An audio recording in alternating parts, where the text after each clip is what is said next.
Hello बच्चों, कैसे हो आप लोग। चलिए आज लेक्चर नंबर 6 में सॉल्यूशन का टॉपिक होगा सॉल्युबिलिटी, यानी कि विलेयता के ऊपर हम लोग बात करेंगे। तो क्या होती है सॉल्युबिलिटी, विलेयता को हम कैसे समझाएंगे। चलिए सबसे दो लाइन में समझाते हैं। Amount of solute in gram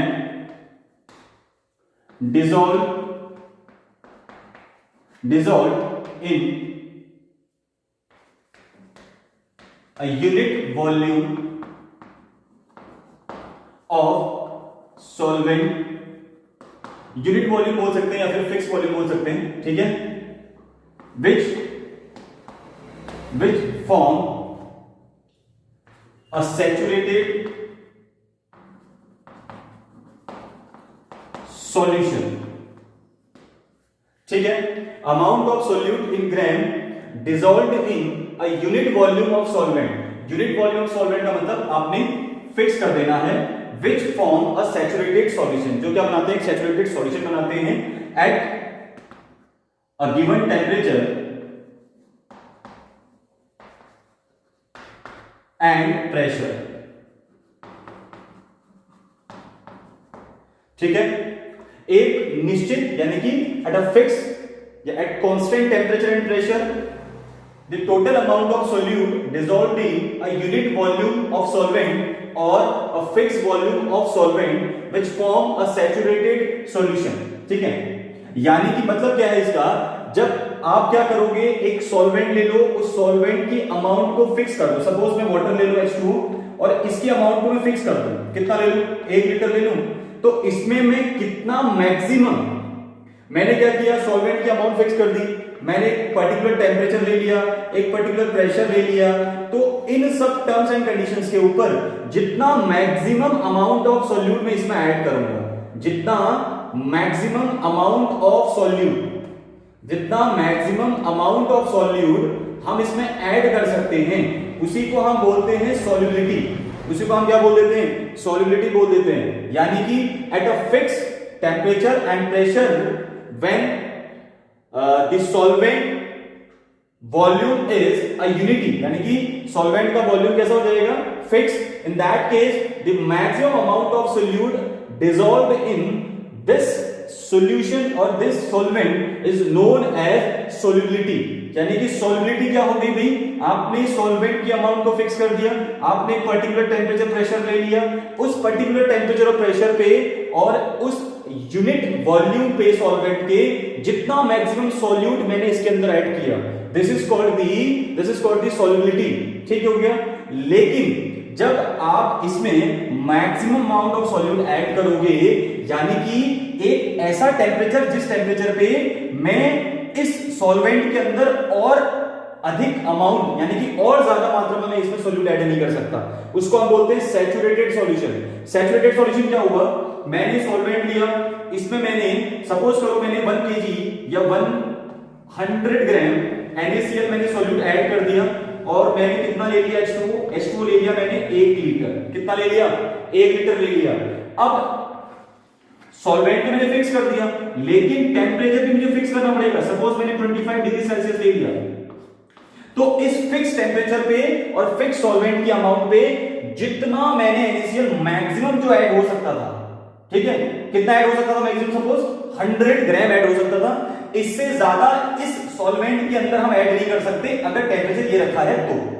example बता रहा हूं मैं आपको, अगर आपने टेम्परेचर रख दिया 25 डिग्री सेल्सियस और वाटर ले लिया 1 लीटर, तो इस 1 लीटर वाटर में 25 डिग्री सेल्सियस टेम्परेचर पे मैं 100 ग्राम NaCl से ज्यादा ऐड नहीं कर सकता, क्योंकि मैंने टेम्परेचर फिक्स कर दिया है। अगर आप टेम्परेचर बढ़ाओगे तो सॉल्युबिलिटी बढ़ सकती है, लेकिन eight a fix temperature and solvent amount, the maximum amount of solute dissolve in the solvent, this is called the solubility. बात क्लियर हो गई। चलिए इसी को थोड़ा सा हिंदी में लिख लेते हैं हम लोग, एक हिंदी में थोड़ा सा इसको लिख लेते हैं 2 लाइन। चलिए हिंदी में क्या लिखेंगे, एक निश्चित ताप यानी कि फिक्स टेम्परेचर, एक निश्चित ताप पर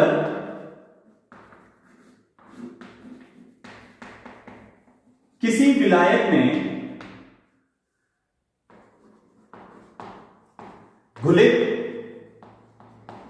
विलेय की अधिकतम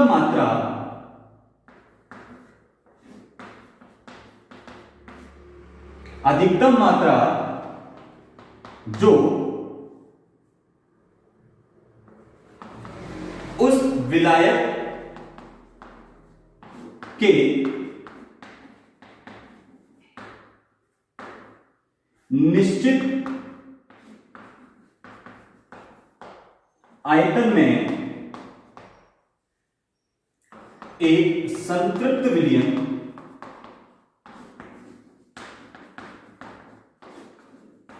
बनाता है। क्लियर हो गया? एक निश्चित ताप पर किसी विलायक में घुलित विलेय की अधिकतम मात्रा, ठीक है, ताप कैसे कर दिया, फिक्स कर दिया, कांस्टेंट कर दिया, निश्चित कर लिया। और हम क्या बोल रहे हैं, एक निश्चित ताप पर किसी विलायक में घुलित विलेय की अधिकतम मात्रा, यानी कि हमने टेम्परेचर फिक्स कर दिया और उस फिक्स टेम्परेचर पे जितना ज्यादा आप, जितना अधिक से अधिक आप उस पर विलेय क्या कर सकते हो, घोल सकते हो, जो उस विलायक के निश्चित आयतन में एक संतृप्त विलयन बनाता है। ठीक है, यानी कि उसके बाद हमने क्या बोला, टेम्परेचर फिक्स कर दिया और विलायक की मात्रा भी क्या कर दी, फिक्स कर दी, विलायक का आयतन क्या कर दिया, फिक्स कर दिया।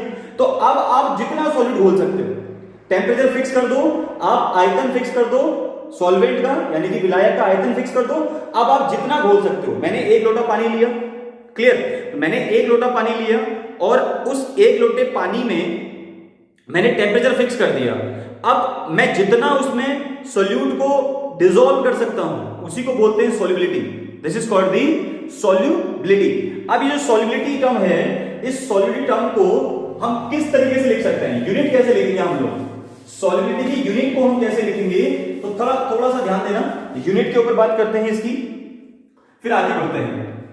यूनिट कैसे लिखोगे सॉल्युबिलिटी की, देखो हम 2-3 तरीके से लिखते हैं इसको, ठीक, इसी हम इकाई लिखते हैं तो 2-3 तरीके से इसको लिखा जाता है।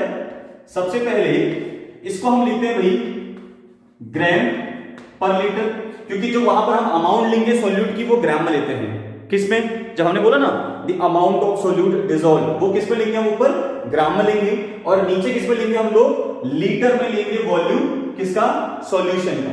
ठीक हो गया, या सॉल्वेंट का।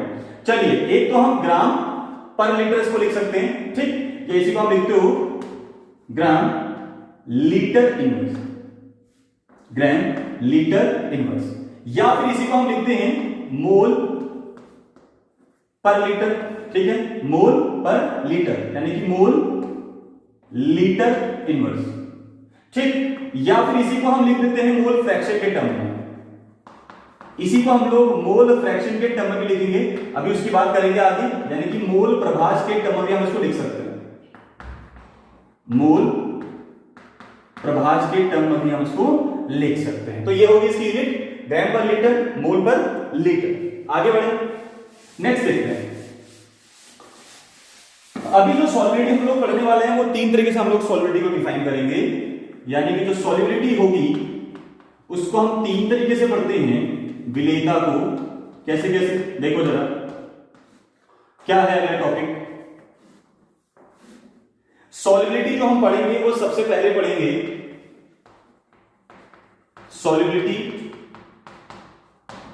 ऑफ गैस इन लिक्विड, ठीक है, यानी इसको हम बोलेंगे गैस की द्रव में विलेयता, गैस की द्रव में विलेयता। सबसे पहले हम इसको डिस्कस करेंगे और इसी के अंदर हम लोग पढ़ने वाले हैं हेनरी लॉ को। इसी के अंदर हम लोग क्या पढ़ेंगे, हेनरी लॉ को पढ़ेंगे और यही तरह हम डिस्कस करने वाले भी हैं, ठीक है। इसी टॉपिक के ऊपर सबसे ज्यादा बात होने वाली है आज। ये 2 टॉपिक को तो हम छोड़ देंगे, फिर राउट्स का पढ़ेंगे, फिर उसके बाद आगे सॉलिड सॉल्युबिलिटी को हम लोग डिफाइन करेंगे। चलिए, दूसरा solubility of liquid in liquid.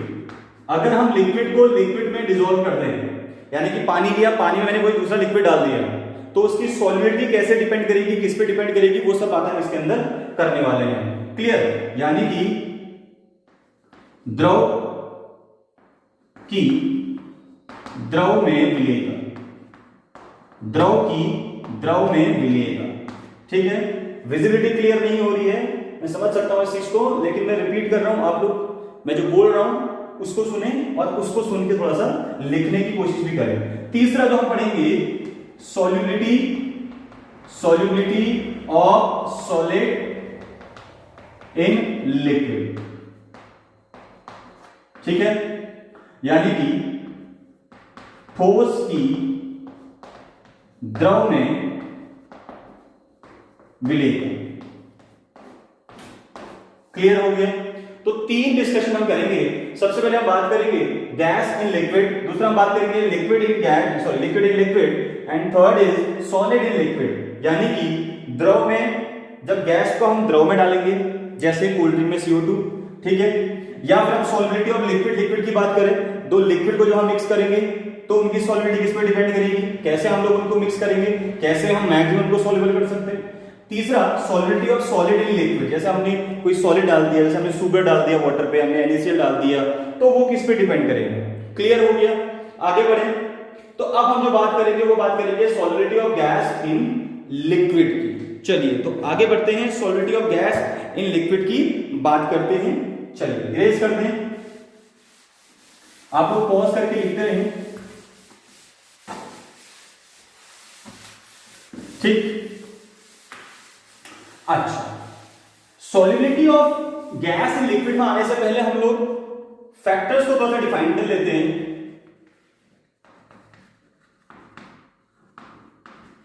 Factors in विच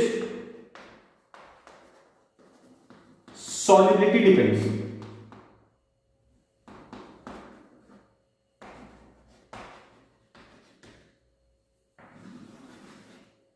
ठीक है, या इसी को लिख सकते हो फैक्टर्स ऑफ सॉल्युबिलिटी। ठीक है, विलेयता को प्रभावित करने वाले कारक,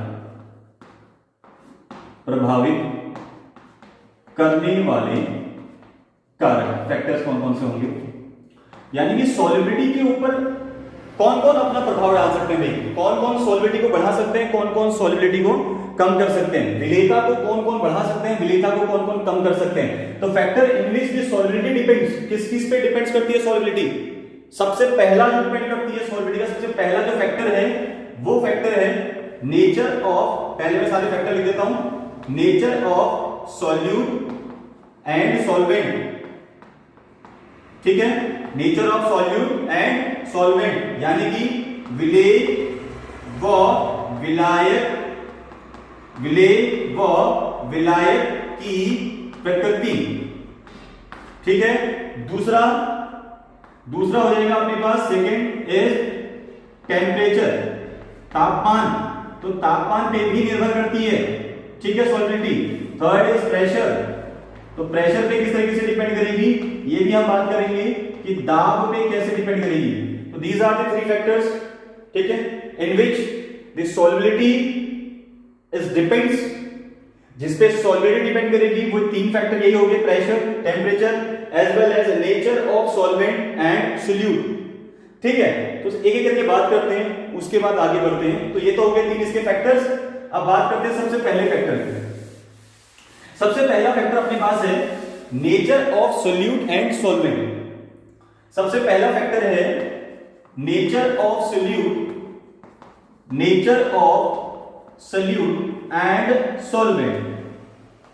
ठीक, विलेय व विलायक की प्रकृति भाई सबको पता है यार, है ना।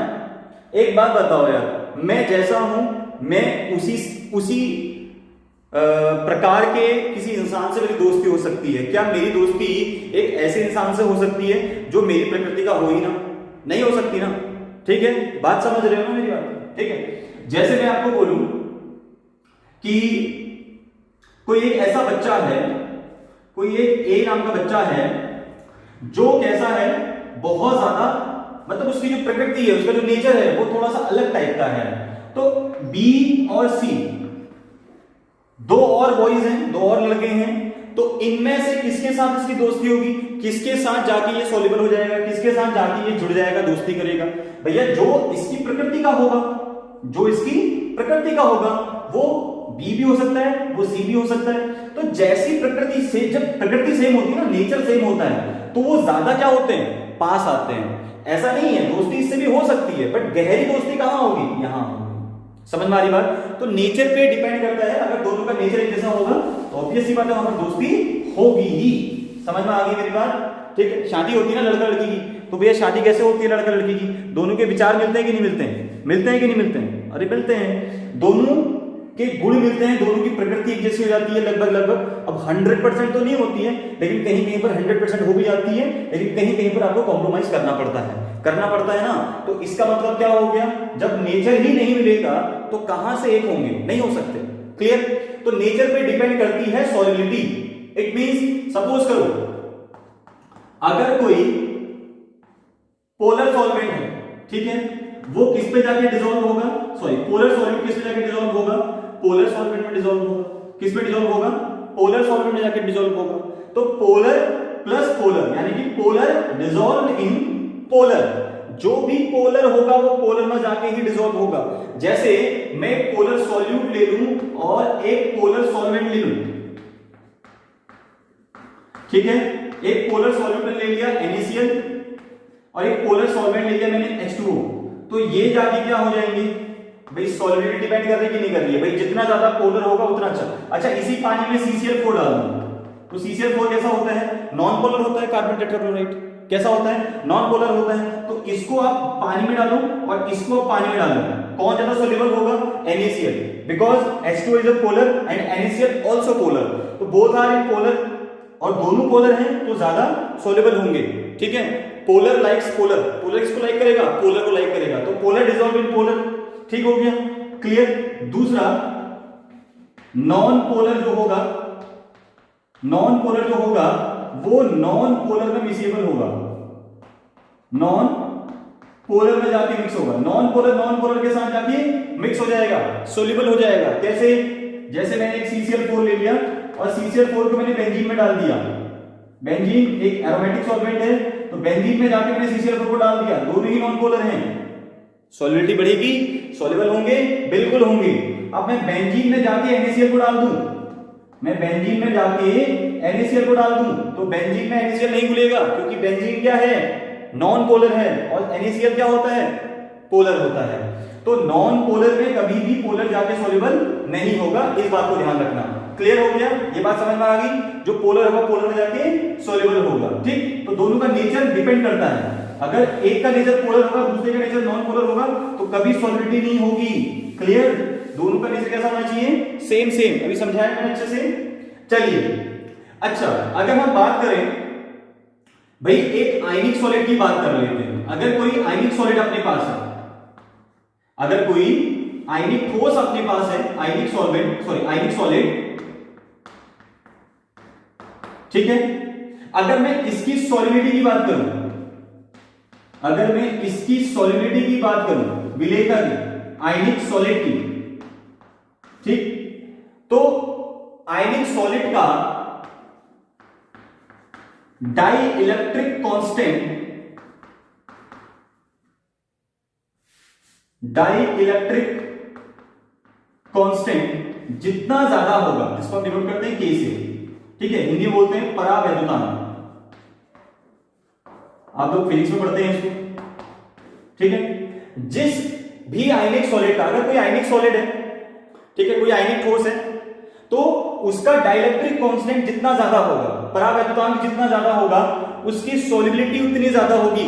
ठीक है, आयनिक सॉलिड में जितनी ज्यादा उसकी डाइलेक्ट्रिक कांस्टेंट वैल्यू होगी उतना ज्यादा उसकी सॉल्युबिलिटी होती है। क्लियर हो गया, यानी कि K जितना बढ़ेगा उतना सॉल्युबिलिटी भी बढ़ेगा, उतना क्या बढ़ेगा, सॉल्युबिलिटी भी बढ़ेगा। तो डाइलेक्ट्रिक कांस्टेंट क्या होता है, कैसे हम डाइलेक्ट्रिक कांस्टेंट को डिफाइन करेंगे, चलिए देखते हैं। नेक्स्ट देखो जरा, मैंने एक वर्ड बोला था पोलर, ठीक है, और दूसरा मैंने बोला नॉन पोलर। तो पोलर और नॉन पोलर को थोड़ा सा डिफाइन कर लेते हैं, यानी कि ध्रुवीय और अध्रुवीय। ठीक, पोलर क्या होता है, जहां पर इन विच या एटम्स इन विच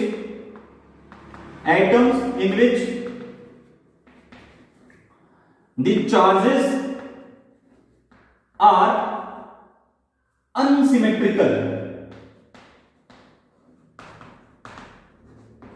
या unsymmetrically around the nucleus। ठीक है, मैं न्यूक्लियस को शॉर्ट में लिख देता हूं। अगर किसी एटम में जो चार्जेस हैं, वो चार्ज मतलब पॉजिटिव नेगेटिव चार्ज जो होता है, ठीक है, अगर किसी एटम में चार्ज अनसिमेट्रिकली डिस्ट्रीब्यूट है न्यूक्लियस के चारों ओर, ठीक है, अगर न्यूक्लियस के सराउंडिंग अनसिमेट्रिकली चार्ज क्या है एटम में डिस्ट्रीब्यूटेड है, तो उसको हम बोलते हैं पोलर। देखो जैसे ये अपने पास है, यहां नेगेटिव एक तरफ नेगेटिव और एक तरफ पॉजिटिव, इसको हम बोलते हैं अनसिमेट्रिकल अराउंड दी न्यूक्लियस। ये न्यूक्लियस के सराउंडिंग क्या हो रहे हैं, अनसिमेट्रिकली डिस्ट्रीब्यूट हो रहे हैं, यानी कि अनसिमेट्रिकली है चार्ज। ये एटम हो गया, एटम के अंदर न्यूक्लियस, न्यूक्लियस में ये चार्जेस हो गए। तो अगर एटम के अंदर जो चार्ज है वो अनसिमेट्रिकल दिख रहा है आपको, तो इसका मतलब वो कैसा होगा, पोलर होगा। वो कैसा होगा, ध्रुवीय होगा। ठीक है, कैसा होगा, पोलर। और पोलर का जो इलेक्ट्रिक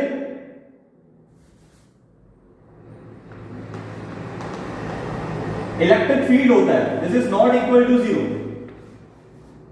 पोलर का जो इलेक्ट्रिक फील्ड होगा this is not equal zero, क्योंकि ये कैंसिल आउट नहीं होते हैं।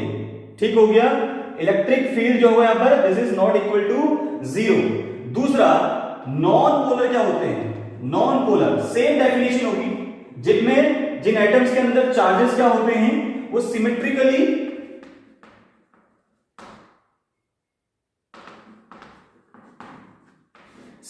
रहते हैं न्यूक्लियस के अराउंड।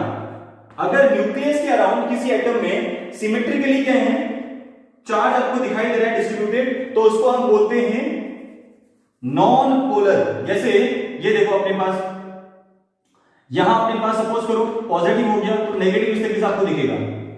ठीक है, न्यूक्लियस के चारों ओर दिखेगा आपको। ठीक, तो यहां पर जो नेट इलेक्ट्रिक फील्ड होता है दिस इज जीरो।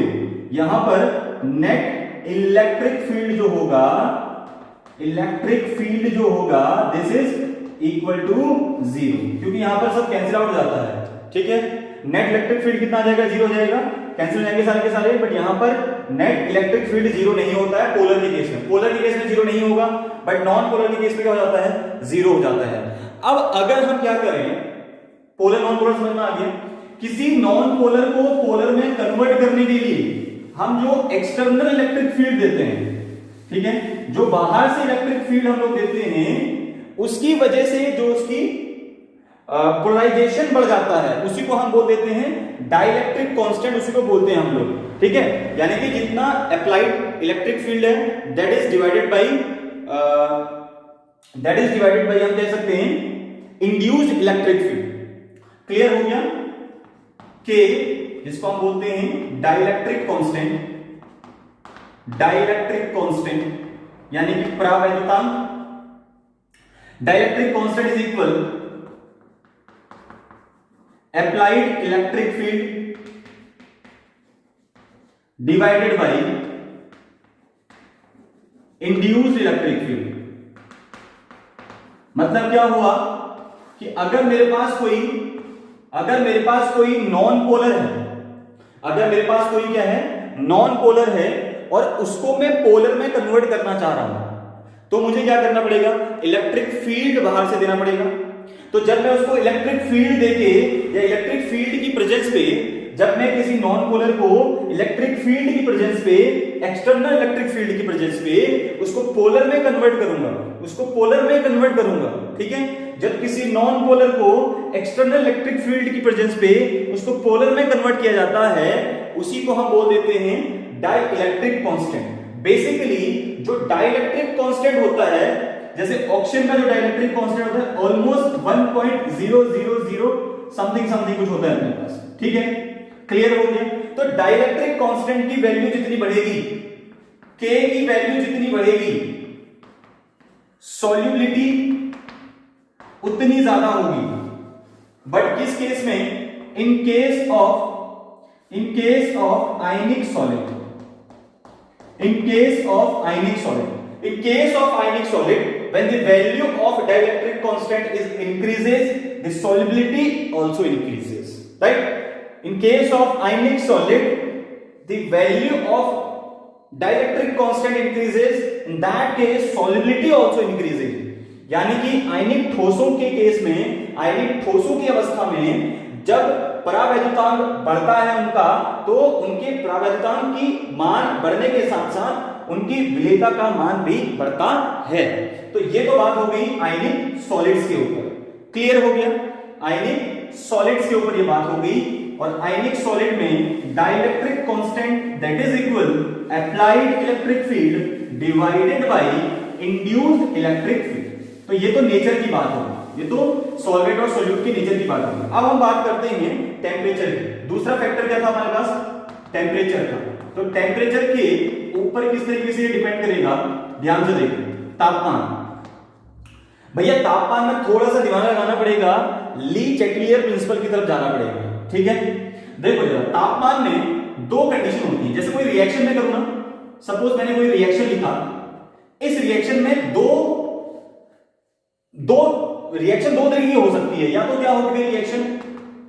एंडोथर्मिक होगी, एंडोथर्मिक रिएक्शन होगी, और या फिर क्या होगी? एक्सोथर्मिक रिएक्शन होगी ना। रिएक्शन दो तरीके की हो सकती है, या तो एंडो होगी या फिर वही रिएक्शन क्या होगी? एक्सो होगी। एंडो का मतलब क्या हो गया? जिसमें हम लोग ऊष्मा को, यानी कि जब एब्जॉर्प्शन ऑफ हीट होता है, जब हीट को एब्जॉर्ब किया जाता है, यानी कि ऊष्मा शोषी बोल सकते हैं। ठीक है।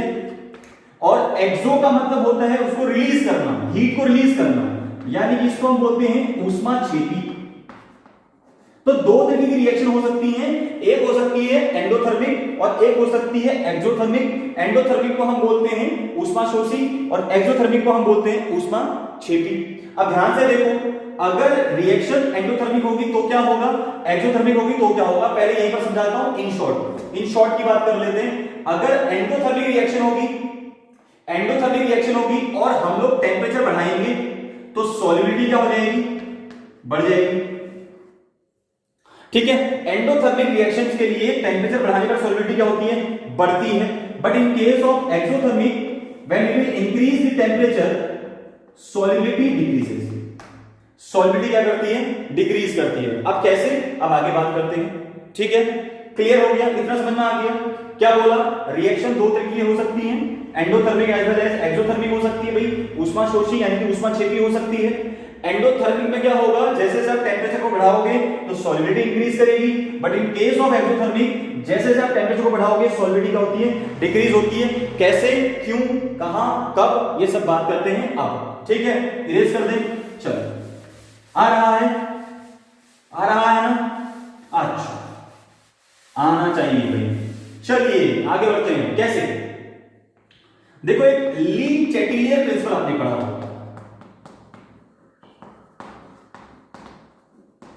ली चैटलियर प्रिंसिपल, ला सातेलिए नियम। ठीक है, ला सातेलिए नियम या सिद्धांत। क्लियर हो गया? अब ली चैटलियर प्रिंसिपल था क्या? इसने क्या बोला? जब कोई भी रिएक्शन इक्विलिब्रियम पे होती है ना, जब कोई भी रिएक्शन इक्विलिब्रियम पे होती है, सपोज करो ये रिएक्शन है और ये इक्विलिब्रियम पे है, साम्य अवस्था में है, तो जब आप किसी, देखो अभी ये रिएक्शन इक्विलिब्रियम पे है तो हम क्या बोलेंगे? ये रिएक्शन स्टेबल है। ये रिएक्शन क्या है? स्टेबल फॉर्म में है। किस फॉर्म में है? स्टेबल फॉर्म में है। यानी कि ए और बी मिलकर सी और डी बना रहे हैं, फिर उसी रेट से, उसी स्पीड से सी और डी क्या बना दे रहे हैं? ए और बी बना रहे हैं। यानी कि रिएक्शन फॉरवर्ड डायरेक्शन और बैकवर्ड डायरेक्शन दोनों, यानी कि अग्र दिशा और पश्च दिशा दोनों में आ रही है। अभिक्रिया जो हो रही है वो अग्र में भी जा रही है, अग्र दिशा को, और अभिक्रिया पश्च दिशा को भी आ रही है। यानी कि अग्र और पश्च दिशा की जब दर समान हो जाती है तो उसको बोलते हैं साम्यावस्था। यानी कि when the rate of forward direction and rate of backward direction both are equal, this is called the equilibrium stage, ठीक है। और ये कैसी है, स्टेबल। तो जब आप इक्विलिब्रियम को छेड़ोगे, इक्विलिब्रियम को छेड़ोगे मतलब क्या हुआ, इस इक्विलिब्रियम को मैंने छेड़ने के लिए क्या किया, टेम्परेचर बढ़ा दिया, टेम्परेचर कम कर दिया, कंसंट्रेशन बढ़ा दिया, कंसंट्रेशन कम कर दिया। जब आप इक्विलिब्रियम को छेड़ोगे, इक्विलिब्रियम में कोई चेंज करोगे, उसके कंसंट्रेशन में, उसके टेम्परेचर में, उसके प्रेशर में, तो वो इक्विलिब्रियम क्या करती है, उस चेंज का अपोज करती है, उस चेंज का अपोज करती है। यानी कि वो चाहती है कि चेंज ना आए, आप चाहते हो कि मैं इसमें चेंज करूं। समझ में आया?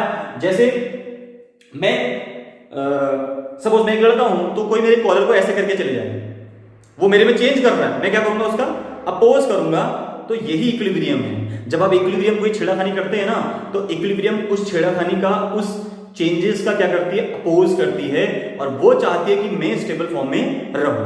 क्लियर हो गया? बात समझ में आ गई? तो ऐसे ही एज इट इज, जब अगर हम टेम्परेचर को बढ़ाएंगे तो क्या होगा, अगर रिएक्शन एंडोथर्मिक होगी तो फिर क्या होगा, टेम्परेचर बढ़ाने पर बढ़ेगी सॉलिडिटी। लीच एट ईयर समझ में आ गया भाई? ठीक है। जब हम इक्विलिब्रियम, क्या बोला लीच एट ईयर में, जब हम इक्विलिब्रियम में कोई चेंज करते हैं, जब हम इक्विलिब्रियम में कोई परिवर्तन करते हैं, तो इक्विलिब्रियम उस चेंज का, उस परिवर्तन का अपोज करती है। क्यों अपोज करती है? क्योंकि हम इक्विलिब्रियम की स्टेबिलिटी को डिस्टर्ब करते हैं, और इक्विलिब्रियम चाहता है कि मैं फिर से अपनी स्टेबिलिटी को रीगेन कर लूं, इसलिए इक्विलिब्रियम फिर से अपोज करके अपनी स्टेबिलिटी को रीगेन करने की कोशिश करता है। ठीक, तो सबसे पहले बात करते हैं एंडोथर्मिक के लिए। भाई एंडोथर्मिक रिएक्शन में किस तरीके से, यानी कि ऊष्मा शोषी, ऊष्मा शोषी अभिक्रिया में, ऊष्मा शोषी अभिक्रिया में किस तरीके से टेम्परेचर बढ़ाने पर सॉलिडिटी बढ़ेगी। चलो देखो जरा, जैसे मैं रिएक्शन ले लूं A plus B, it gives C plus D and minus heat. क्या लिखूं यहां पर, हीट लिखूं, कुछ ऊष्मा निकली यहां से। ठीक है। अब देखो जरा, ये यहां हीट माइनस में है, इसका मतलब क्या हो गया, ये हीट यहां प्लस में हो रही होगी, ये हीट यहां माइनस में लिखूंगा तो मैं इसको ऐसे तो लिख सकता हूं, A plus B plus heat gives C plus D। लिख सकता हूं कि नहीं लिख सकता हूं? यानी कि हीट यहां पे क्या हो रही है, रिक्वायर्ड है हीट। A और B और प्लस हीट, ये तीनों मिलकर क्या बना रहे हैं, C और D को बना रहे हैं। तो यानी कि यहां हीट क्या हो रही है, यहां हीट एब्जॉर्ब हो रही है, यहां हीट अवशोषित की जा रही है। ठीक है। हीट एंडोथर्मिक, ठीक है, शोषित हो रही है, हीट की जरूरत पड़ रही है। तो यहां पर ये जो रिएक्शन है, this is called the endothermic. यहां से ये रिएक्शन एंडोथर्मिक है, तो किस डायरेक्शन में जाएगी, किस डायरेक्शन पे भैया रिएक्शन, किस डायरेक्शन को फॉरवर्ड होगी, किस डायरेक्शन को जाएगी भाई, रिएक्शन जाएगी फॉरवर्ड डायरेक्शन पे। और अगर रिएक्शन फॉरवर्ड डायरेक्शन में जाएगी तो हम क्या बोलेंगे, दिस सॉलिडिटी इंक्रीजेस। क्लियर हो गया?